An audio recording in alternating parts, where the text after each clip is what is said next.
Alright, so we have learned about finite state machines and how to design them and how to make PSNS tables and circuit diagrams and VHDL models, and now we also have to look at timing diagrams for these things.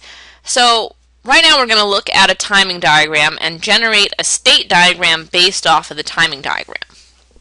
Okay, so here we have a timing diagram of with a clear input, a clock signal, 3 state variables y1, y2, y3, an input x, and 2 state outputs z1 and z2.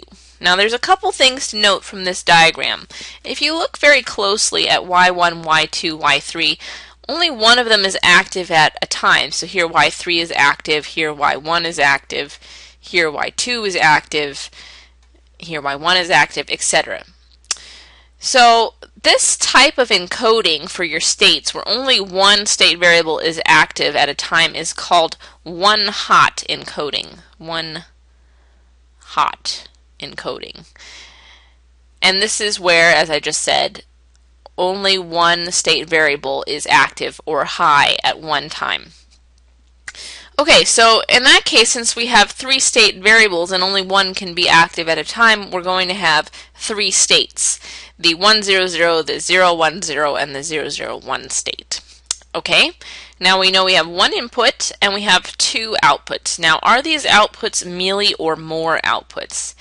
Now, you can tell something is a mealy output if it changes along with the input. So here we have an input changing in the middle of the clock cycle, and the outputs are never changing along with the inputs. So therefore, the outputs are solely dependent on the state. So the outputs are both more outputs because they don't follow the input whatsoever. They just only change at the dashed lines which represent the clock edges. Okay, so here we go. We have a clear signal which is active low. So in the once the clear signal is activated, we're going to be in state 001. So I'm going to go ahead and draw that in. This is state 001.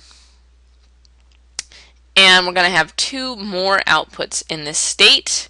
We're going to have Z1 and Z2. So in the 001 state, we're going to have Z1 is a 1 and Z2 is a 0. Okay, so I forgot about drawing the legend. We're going to go ahead and have the state, which I could also specify it as y1, y2, y3. And our outputs are more outputs z1, z2. And we're going to have a transition with an x on it. And there's no mealy output, so we don't need to have that slash mealy output.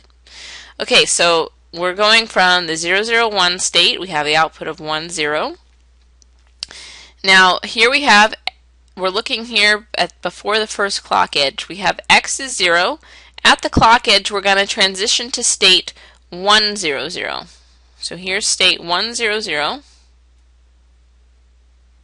And we're going to transition to that when x is, what was it? It was a 0. So we're looking here before the clock edge, right before the clock edge, x was 0, and we transitioned from state 001 to state 100. And now our output in state 100 is a 01. Okay, so now we're in state 100. I guess I'll go ahead and write that here. It might look easier. And we're going to transition to state 010. To get to state 010, x had to be, you have to look at what x was before, right before the transition. X was a 0.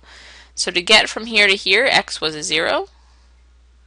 And now that we are in state 010, our Z1 is a 1 and our Z2 is a 1. Okay, so now we are in this state and we're going to transition to the 100 state. So we're going to go back.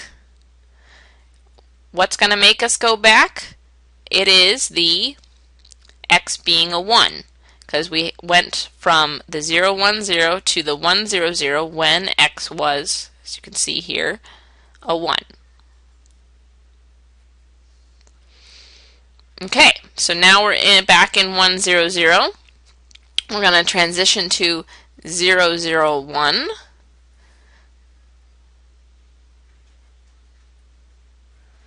And when does that happen? When x, as you can see here, is a 1. So we made this transition right here when x was a 1.